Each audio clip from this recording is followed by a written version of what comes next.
Imagine this. You're 8 years old, you just finished filming a major TV show, and now you're rushing to tutoring in a trailer, skipping lunch and trying to memorize tomorrow's script, all while being followed by paparazzi. Sounds glamorous, right? Now, imagine that same child just a few years later battling anxiety, depression, or worse, completely burnt out before they're old enough to even drive. This is the real price of fame in Hollywood. Hi, I'm Jasmine Ramos, and today I want to persuade you that child actors in the entertainment industry desperately need stronger legal protections and mental health support. Even if you're not in the film industry, we all consume entertainment in some shape or form. And the way we consume it shapes how the industry operates. So, yes, this matters to you and to all of us. So, let's start with these young performers, what they go through. First, the hours. According to the American Academy of Child and Adolescent Psychiatry, or AACAP, many child actors work full adult-length days. That means 8 to 12 hours on set, plus schoolwork and media appearances. That is simply not developmentally healthy at all. Second, the public scrutiny. A 2023 UCLA study found that 70% of former child actors reported experiencing anxiety or depression as adults. 70%. That is not just a bad day, it's a mental health crisis. And third, a loss of normal childhood. These kids can't go to prom, play sports, or even hang out at the mall without being recognized, judged, or followed.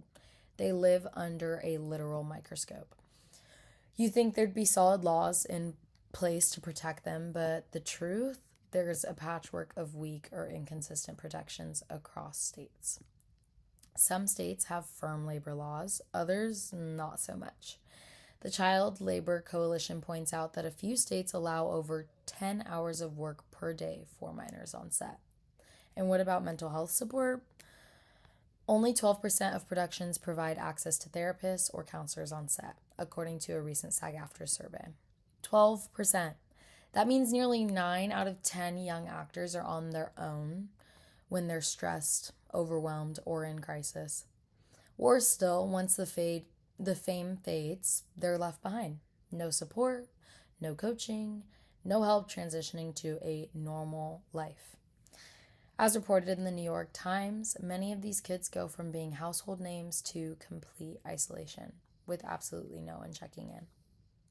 Now, some people may argue, but wait, don't we already have laws like the Cogan Act to protect them? Yes, we do. But the Cogan law mostly protects money. It says a portion of a child's actor's earnings must be saved for them. That's a good start, but it's not enough. It doesn't protect their minds, their development, or their future. A 2021 article in Pediatrics revealed that kids in high-pressure industries are twice as likely to develop depression when there are no structured mental health policies in place. So no, we can't say that we're doing enough when mental health is still being ignored. And this isn't just about helping kids. It's about strengthening the entire acting industry. Variety magazine reported that film and TV productions with better youth welfare practices had a 23% higher retention rate of child actors long term. When kids are cared for, they thrive, and the industry benefits as well. I myself have been involved in the acting industry since the age of 6 years old. I've played in numerous commercials and TV shows growing up, and yes, it may seem all fun and games then, but as I started to grow up into a young adult, I started really analyzing the impact it had on me as a child, just as it did many other children. Yes, working on set, making money while you're doing something you love seems like the dream, but in reality, I was so exhausted and burnt out. I played a role of a young girl on a TV show called Westworld, and there was a scene I got chased by an Indian tribe, and then later in that scene got shot by a man known as the Man in Black. I was about 8 years old when I started filming this, and it really did do a number on me growing up. After I filmed, I had many nightmares because even though it was all fake, it felt so real in the moment because I was so young. I had no time to process it. I knew nothing better. Yes, the actors that worked with me always told me to reach out if the filming of the show got to be too much for me, but I never was offered that extra help I needed, like I've mentioned the entire speech, by the entire acting industry. Where's my further support as an 8-year-old kid?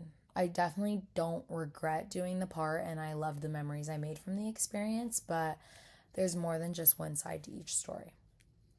All in all, child actors are under unimaginable pressure each day. The systems in place are inconsistent, outdated, and often just useless. And everyone, yes, everyone, benefits when we protect the well being of young performers. So, that being said, what can you do? Support reform in entertainment labor laws. Speak up when mental health is overlooked, whether that's in Hollywood or in your own workplace, because it's seen so much nowadays.